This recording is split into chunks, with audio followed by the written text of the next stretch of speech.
80,000 پاکستانی حاجیوں کا حج خطرے میں۔ حج آپریٹرز کے مطابق مکہ، مدینہ، منا اور عرفات میں حاجیوں کو ٹھہرانے کی اجازت نہ ملنے کی وجہ سے ہزاروں پاکستانی عازمین کا سفر حج مشکل ہو گیا ہے۔ ایکسپریس ڈیجیٹل کے لیے میں ہوں کراچی سے احتشام مفتی۔ حج ایک ایسا فریضہ ہے جسے ادا کرنے کے لیے لاکھوں مسلمان زندگی بھر کی کمائی بچاتے ہیں، خواب دیکھتے ہیں اور دعا کرتے ہیں کہ اللہ انہیں اپنے گھر بلائے، لیکن اس سال 80,000 پاکستانی حاجیوں کا حج خطرے میں۔ حج آپریٹرز کے مطابق مکہ، مدینہ، منا اور عرفات میں حاجیوں کو ٹھہرانے کی اجازت نہ ملنے کی وجہ سے ہزاروں پاکستانی عازمین کا سفر حج مشکل ہو گیا ہے۔ یہ مسئلہ 22 اکتوبر 2024 کو اس وقت پیدا ہوا جب سعودی حکام نے ایک نیا خودکار نظام متعارف کرایا۔ پاکستانی وزارت مذہبی امور نے بھی بروقت اقدامات نہیں کیے، جس کی وجہ سے نجی حج آپریٹرز کو اس نئے سسٹم کے تحت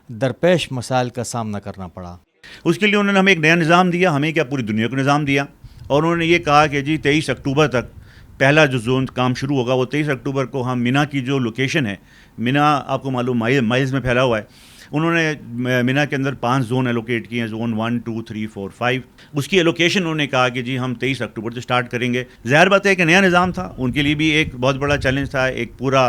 نظام کو بنانا اور ڈیولپ کرنا۔ 23 اکتوبر کی پہلی ڈیڈ لائن میں چیلنج ہمیں یہ فیس ہوا کہ جو سسٹم تھا ان کا 23 اکتوبر کو تیار نہیں تھا،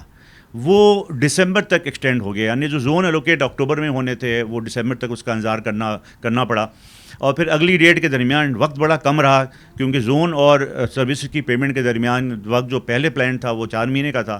وہ 12 فروری اور دسمبر کے درمیان وقت کم ہو گیا۔ نجی حج آپریٹرز کے مطابق مکہ اور مدینہ کے ہوٹلوں کی ایڈوانس میں بکنگ کرائے جانے کے باوجود اب تک سعودی دفاع مدنی سمیت دیگر متعلقہ اداروں کی جانب سے حاجیوں کو ٹھہرانے کا اجازت نامہ نہیں دیا گیا ہے۔ نجی حج آپریٹرز نے ممکنہ بحران سے بچنے کی غرض سے اپنے اثاثے فروخت کر کے متعلقہ سعودی اتھارٹیز اور سروس پرووائڈرز کو ایڈوانس میں ادائیگیاں کی ہوئی ہیں۔ جو چیز امپورٹنٹ ہے وہ یہ ہے کہ اس ڈیڈ لائن کو ابھی تک کیونکہ سعودی گورنمنٹ نے ایکسٹینڈ نہیں کی تو یہ کہ بحران پیدا ہو رہا ہے۔ حجاج نے جو بکنگ کرا لی ہے، جنہوں نے پیسہ ایچ جی اوز کو دے دیے ہیں، وہ ایچ جی اوز پیسہ سعودی عرب بھیج چکے ہیں۔ 14,000 کے علاوہ کہ جو 76,000 کا پیسہ ہے وہ سعودی عرب میں پڑا ہوا ہے، ٹھیک ہے، ان کے یہاں ہمارے ڈی جی صاحب کے بینک اکاؤنٹ میں پڑا ہوا ہے، جو ہمارا ڈائریکٹر جنرل کا آفس ہے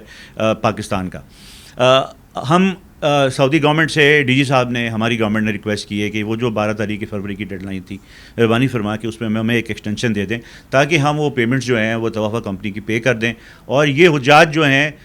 یہ الحمدللہ اس سال حج کر سکیں۔ اگر خدا نخواستہ سعودی گورنمنٹ یہ ایکسٹینشن ہمیں نہیں دیتی تو یقیناً یہ حجاج جو ہیں وہ ان کا جو نیکسٹ اسٹیپ ہے پیمنٹ کا، کانٹریکٹنگ کا، ایگریمنٹ کا، وہ نہیں ہو پائے گا۔ اگر یہ بحران برقرار رہا تو نجی شعبے کے 80% حج آرگنائزر دیوالیہ ہو سکتے ہیں اور ہزاروں حاجیوں کا حج خطرے میں پڑ جائے گا۔ نجی حج آپریٹرز نے خادم حرمین شریفین، وزیر اعظم پاکستان اور وفاقی وزیر مذہبی امور و حج سے درخواست کی ہے کہ فوری مداخلت کر کے یہ مسئلہ حل کریں اور حج ویزوں کے اجراء کی تاریخ 30 ذی القعدہ تک اب بڑھائی جائے۔